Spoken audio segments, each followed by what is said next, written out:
This episode is sponsored by Hustle. I recently heard about Hustle, which is a free tool that I know is going to be a total game changer for all of you. Hustle is a mobile app that gathers orders from all of your sales platforms, such as Shopify, Etsy, Amazon, and eBay, prioritises them, finds you the best shipping deal, and allows you to print off your shipping labels all without leaving the app. I actually spoke with the founders of Hustle recently, and I instantly understood the value, and I just knew I wanted to shout about it. As many of you know, I started my own brand from home and it completely changed my life. Now my goal is to help you do the same, which is why I'm so excited to be sharing a tool I know will do just that. Hustle ensures you'll spend less time juggling admin and more time growing your business. Download Hustle from the link in the show notes and you'll also be able to get £5 off your shipping fees with an exclusive offer just for listeners of this podcast. Welcome to the Bring Your Product Idea to Life podcast. This is the podcast for you if you're getting started selling products or if you'd like to create your own product to sell. I'm Vicky Weinberg, a product creation coach and Amazon expert. Every week, I share friendly, practical advice as well as inspirational stories from small businesses. Let's get started.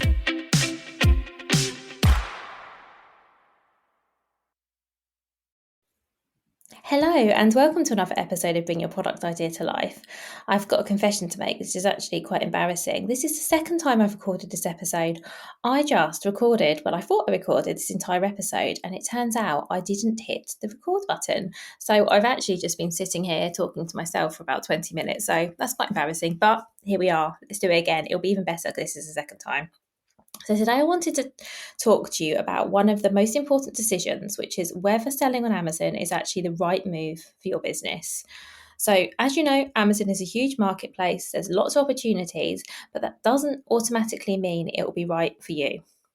And this is a really important question to ask because it can be one reason that people fail. I see brands who aren't doing very well on Amazon, and when we look into it, it's sometimes honestly just comes down to the fact that Amazon is not the best fit for their products. It doesn't mean their products aren't good. It doesn't mean their brand isn't amazing. It just means there's a factor or more than one factor, so multiple factors that mean Amazon isn't quite right for them.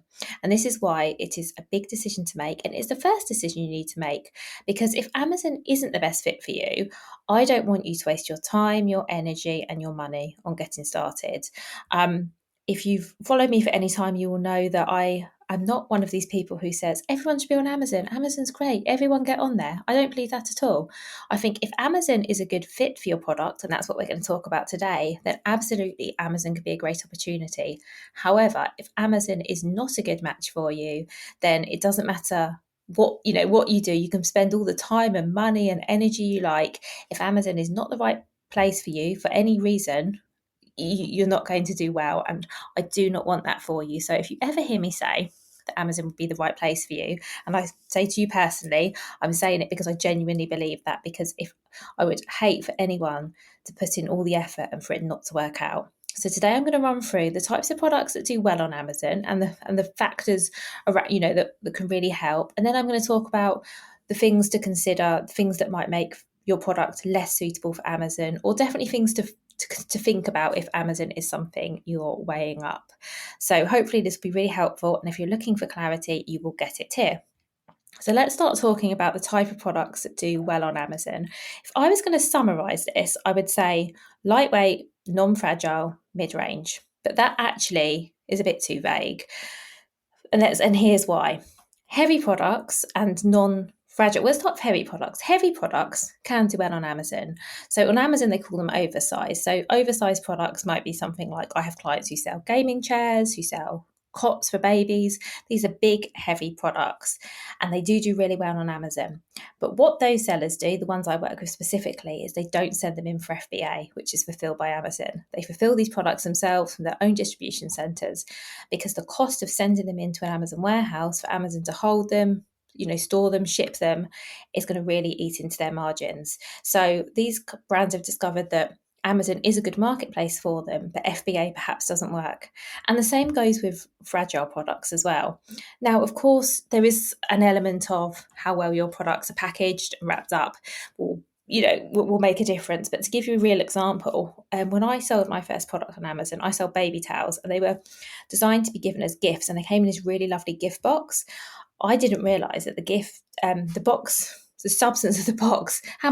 Why can't I get my words out? Basically, the box was too flimsy. It looked really nice, but it didn't hold up to any kind of movement. So from getting to the manufacturer to Amazon and out to the customer, a lot of boxes got damaged.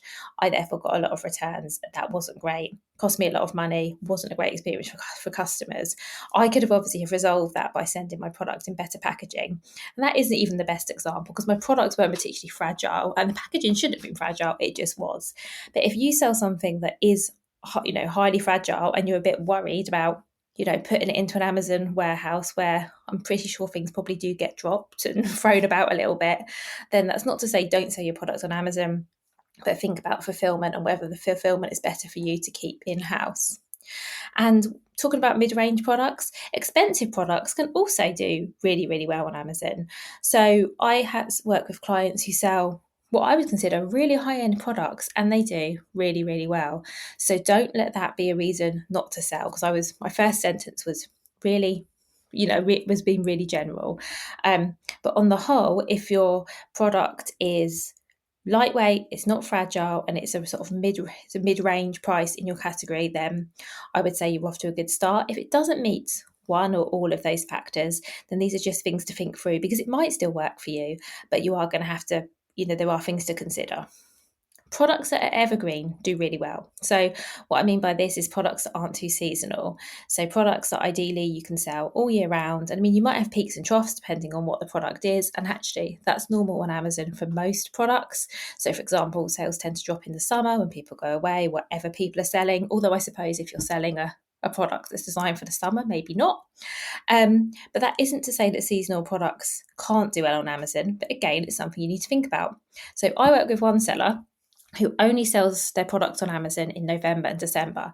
And for the rest of the year, they just make the account dormant. And then in September, they just start gearing up for the next year of sales. That works for them. They make a lot of money.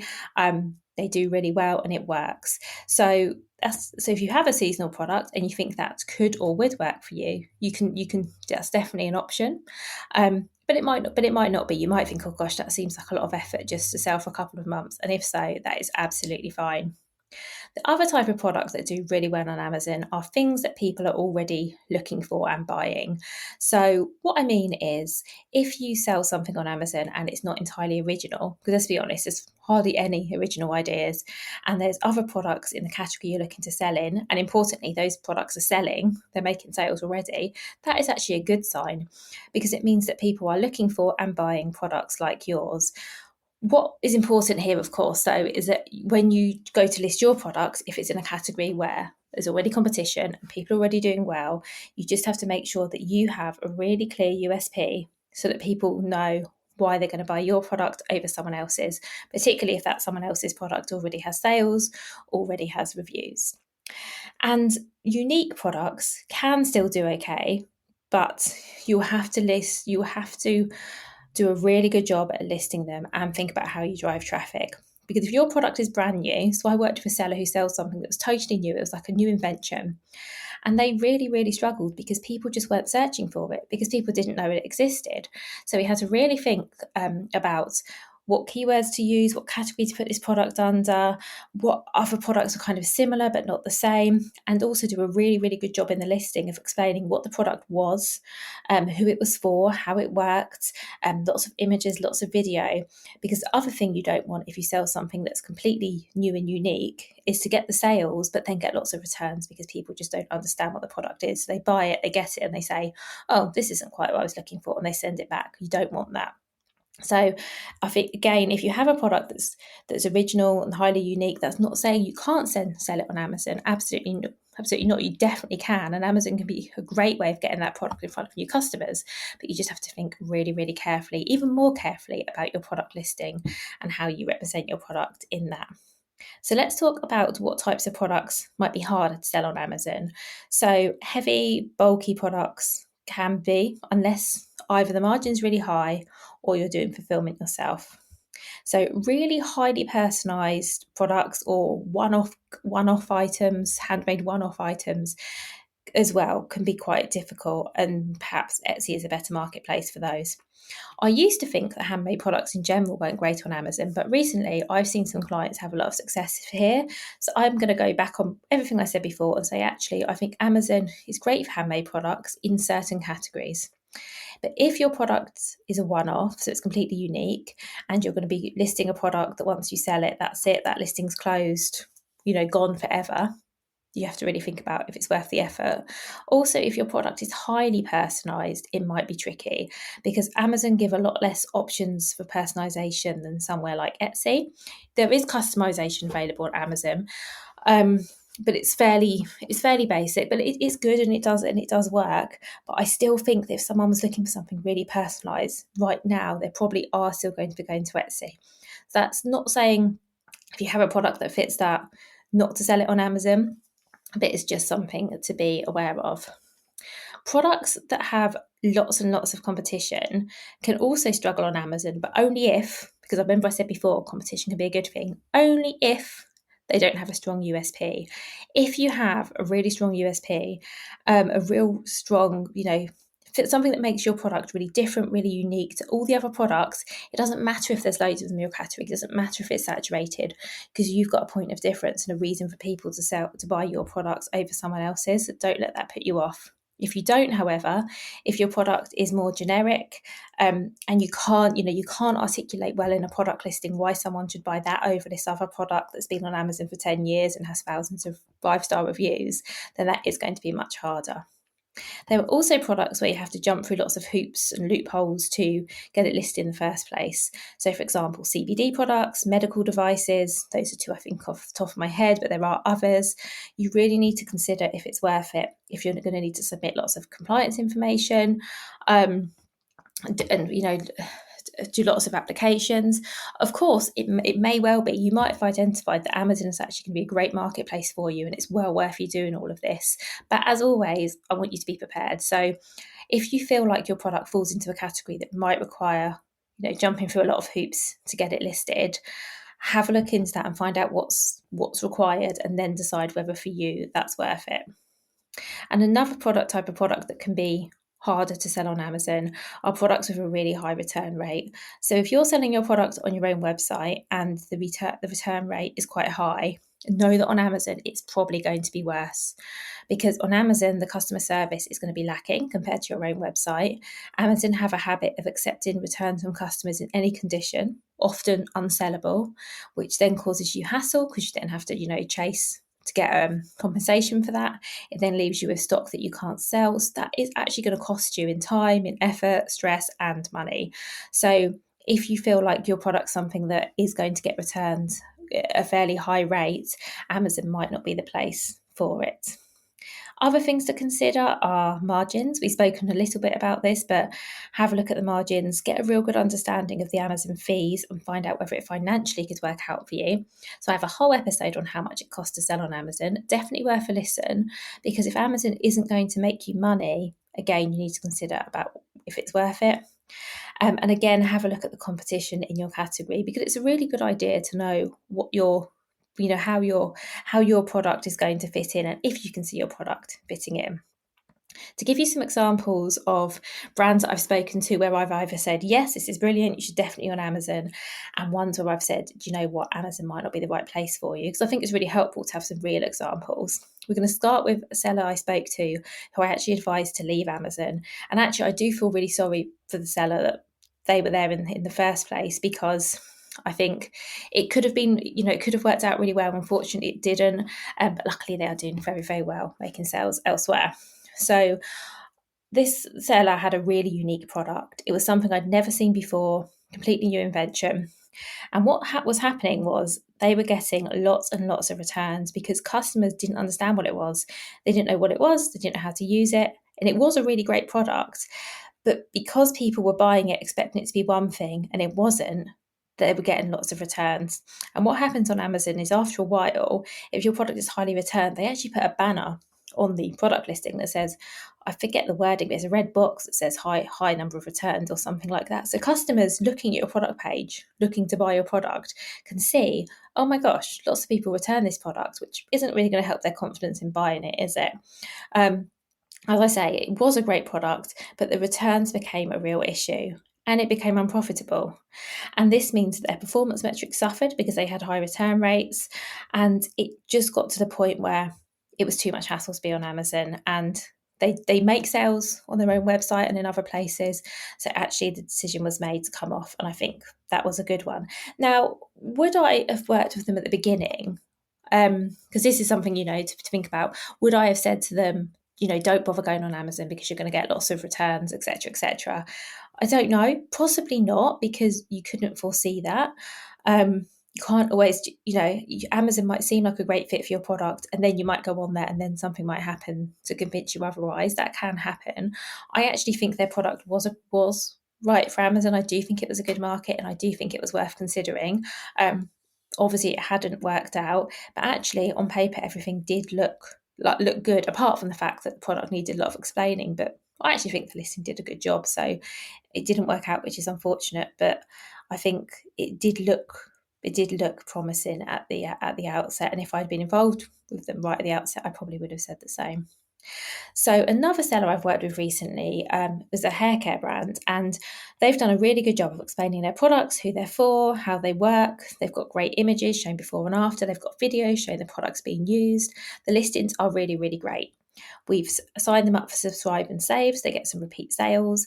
We've set up some promotions to encourage people to buy more than one product because they get a bit of a discount if they buy more than one, and they're doing really, really well. So this also comes on to something I was asked only today. I had a call with someone who said to me, is it even worth trying to sell on Amazon now?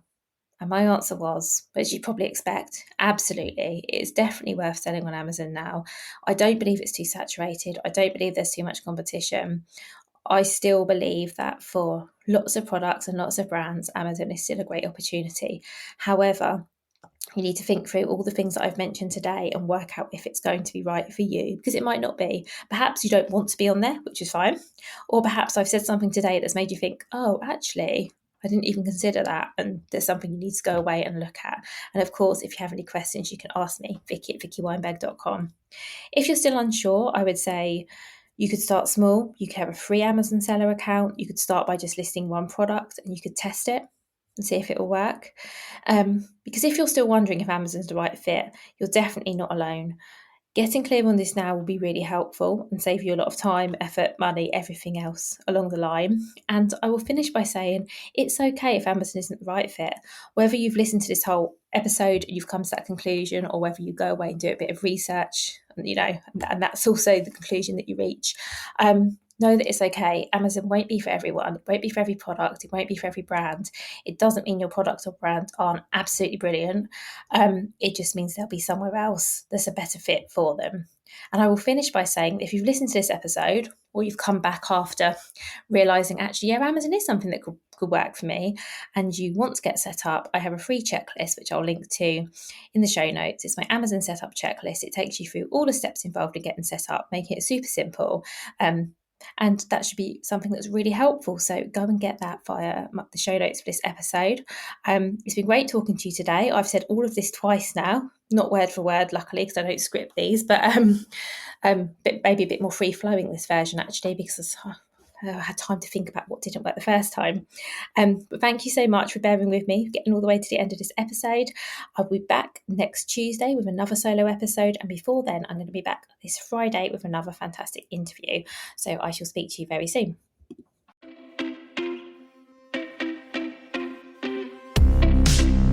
Thank you so much for listening right to the end of this episode. Do remember that you can get the full back catalogue and lots of free resources on my website, vickyweinberg.com. Please do remember to rate and review this episode if you've enjoyed it, and also share it with a friend who you think might find it useful. Thank you again, and see you next week.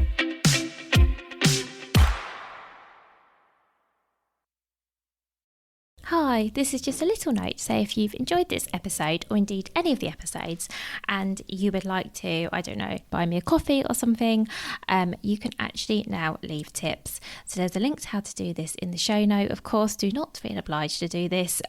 This is a free podcast. This will always be a free podcast. But as I say, if you want to buy me a coffee, you can do that via the link in the show notes.